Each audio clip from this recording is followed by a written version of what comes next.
एक दिन एक बूढ़ी महिला गौतम बुद्ध के पास पहुंची और वह बुद्ध के सामने गिड़गिड़ाने लगी। उसने कहा कि मेरा एक ही बेटा है, वह मर गया है। आप तो भगवान हैं, कृपया आप उसे फिर से जिंदा कर दीजिए।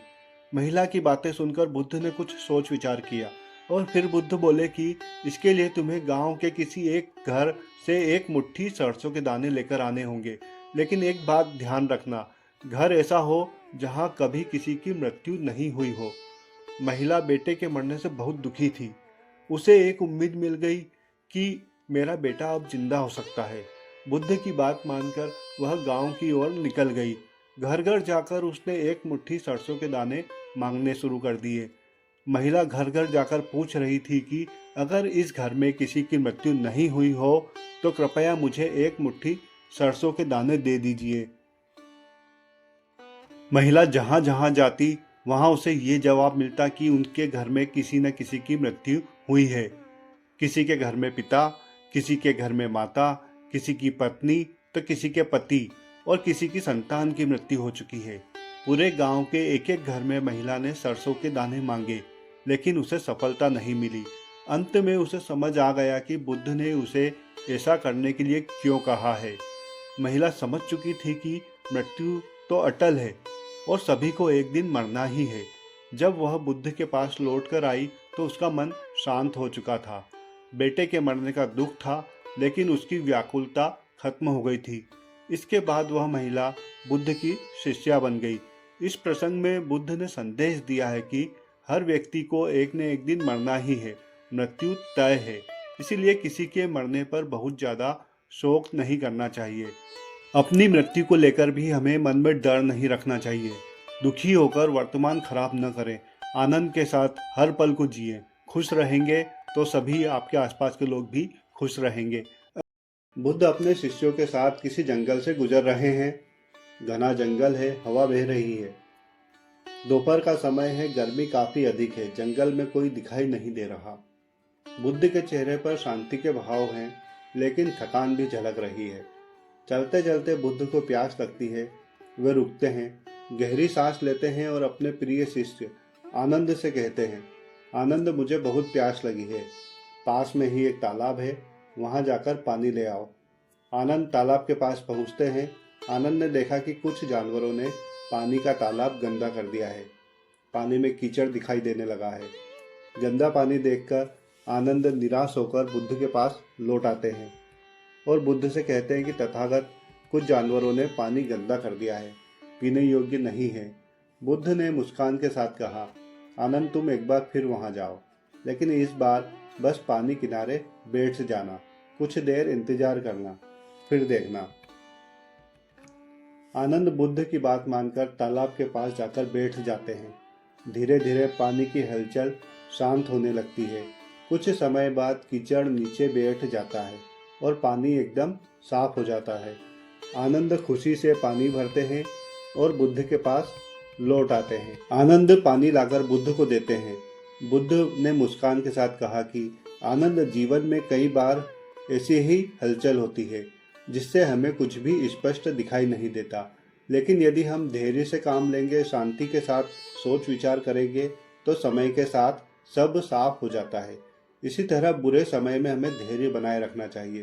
जब मन अशांत हो तो उस समय हमें कोई निर्णय नहीं लेना चाहिए। मन के विचारों को शांत करेंगे तो सारी बातें साफ साफ समझ आने लगेंगी और हम सही निर्णय ले पाएंगे। यह कहानी हमें सिखाती है कि कठिन समय में जब मन अशांत होता है तब हमें धैर्य से काम लेना चाहिए।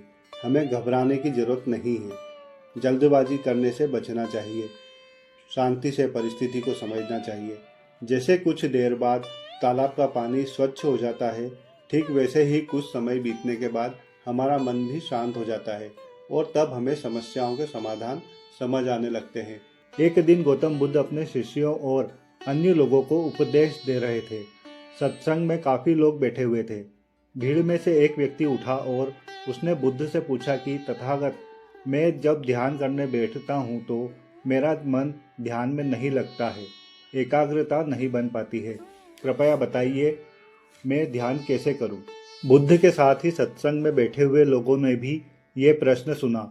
लेकिन बुद्ध ने उस व्यक्ति से कहा कि कृपया फिर से ये प्रश्न पूछो। उस व्यक्ति ने फिर से यही प्रश्न पूछा कि मेरा मन ध्यान में नहीं लगता है, मैं ध्यान कैसे करूं? बुद्ध ने कहा कि एक बार और अपनी बात कहो। उस व्यक्ति ने एक बार और अपनी बात कह दी। बुद्ध ने कहा कि हमारे विचार हमारे मन का भोजन है। जब तक मन में बुरे विचार चलते रहेंगे, हमारा मन शांत नहीं होगा। सबसे पहले हमें विचारों को सकारात्मक बनाना चाहिए। अच्छा सोचें। जब तक मन को गलत विचारों का भोजन मिलता रहेगा, हम ध्यान नहीं कर सकते हैं। जब हम ध्यान करने बैठें, तब मन को किसी भी तरह के विचारों का भोजन नहीं देना चाहिए, यानी सोच विचार बंद कर देना चाहिए। तब ही हम ध्यान कर पाएंगे। जब मन को विचारों से खाली कर देंगे, तब हम ध्यान कर सकते हैं। बुद्ध ने उस व्यक्ति से ध्यान के बारे में प्रश्न 3 बार पूछा था और बुद्ध ने भी 3 बार इस प्रश्न का उत्तर दिया। बुद्ध ने 3 बार उत्तर दिया तो लोगों ने पूछा कि आपने इस व्यक्ति से प्रश्न भी 3 बार पूछा और उत्तर भी 3 बार दिया, ऐसा क्यों? बुद्ध ने लोगों को समझाया कि मैंने इन सज्जन से 3 बार प्रश्न पूछा क्योंकि मैं प्रश्न के लिए इनकी गंभीरता को परखना चाहता था। जब मुझे लगा कि ये अपने प्रश्न के लिए गंभीर हैं, तब मैंने उत्तर भी 3 बार दिया ताकि मेरी बात इन्हें अच्छी तरह समझ आ जाए। 3 बार दोहराने से ये बात आप सभी के मन में ठीक से उतर गई होगी। तो दोस्तों, बुद्ध की ये कहानी हमें ये संदेश दे रही है कि हमें अपने विचारों के लिए बहुत सतर्क रहना चाहिए। बुरी चीज़ों के बारे में सोचने से हमें बचना चाहिए। जब हम हमारे विचारों में सकारात्मकता लेकर आएंगे, उसके बाद ही हम ध्यान कर पाएंगे, मन को एकाग्र बना पाएंगे। गौतम बुद्ध अपने शिष्यों के साथ एक गांव में पहुंचे। जैसे ही गांव के लोगों को बुद्ध के बारे में मालूम हुआ, सभी उनसे मिलने पहुंच गए। भीड़ में एक व्यक्ति बहुत ही दुखी था। वह बुद्ध के चरणों में गिर पड़ा और बोला, भगवान, मैं बहुत दुखी हूँ। जीवन में हर प्रकार के सुख साधन हैं, धन की भी कोई कमी नहीं है, लेकिन मुझे शांति नहीं मिलती। कृपया मुझे बताइए, सच्ची खुशी कहाँ मिल सकती है? बुद्ध ने मुस्कान के साथ कहा, पुत्र, एक काम करो।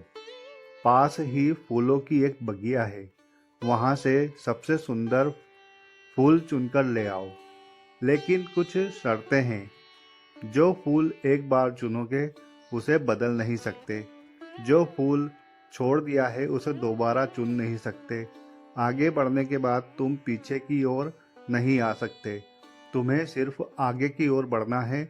बगिया का पूरा चक्कर लगाकर लौट कर आना है। वह व्यक्ति बगिया की ओर चल पड़ा। उसने बहुत से सुंदर फूल देखे। वह बहुत खुश था कि यहाँ सबसे अच्छा सुंदर फूल खोज लेगा, लेकिन उसे हमेशा लगता कि आगे और भी सुंदर फूल मिलेंगे। वह एक एक करके फूल छोड़ता गया। इस तरह वह पूरी बगिया पार कर गया। लेकिन जब वह बगिया के अंत में पहुंचा, तो उसे एहसास हुआ कि वहाँ अच्छे अच्छे फूल पीछे छोड़ आया है। अंत में उसके पास कोई अच्छा फूल नहीं बचा है। वह निराश होकर बुद्ध के पास खाली हाथ ही लौट आया। उसने बुद्ध को पूरी बात बताई और अपनी गलती स्वीकार कर ली। बुद्ध बोले, यही सबसे बड़ी समस्या है। जीवन में हम हमेशा कुछ और बेहतर खोजते रहते हैं और जो हमारे पास है उसकी हम कद्र नहीं करते। सच्ची खुशी बाहर नहीं बल्कि वर्तमान को अपनाने में है, संतोष में है। जो व्यक्ति अपनी चीज़ों से संतुष्ट रहता है, दूसरों की चीज़ों को देखकर मोहित नहीं होता है, लालच से बचा रहता है, वह हर स्थिति में सुखी और शांत रहता है। ये बातें सुनकर उस व्यक्ति को अपनी भूल का एहसास हो गया।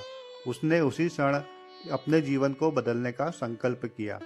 तो दोस्तों, बुद्ध ने हमें संदेश दिया है कि सच्ची खुशी किसी नई चीज़ को पाने में नहीं, बल्कि जो चीज़ें हमारे पास हैं उनका आनंद लेने में है। अपनी चीज़ों से संतुष्ट रहेंगे तो मन शांत रहेगा। अगर आपको ये वीडियो पसंद आया हो तो कृपया इसे लाइक करें, कमेंट करें, शेयर करें और इस चैनल को सब्सक्राइब करना ना भूलें। धन्यवाद।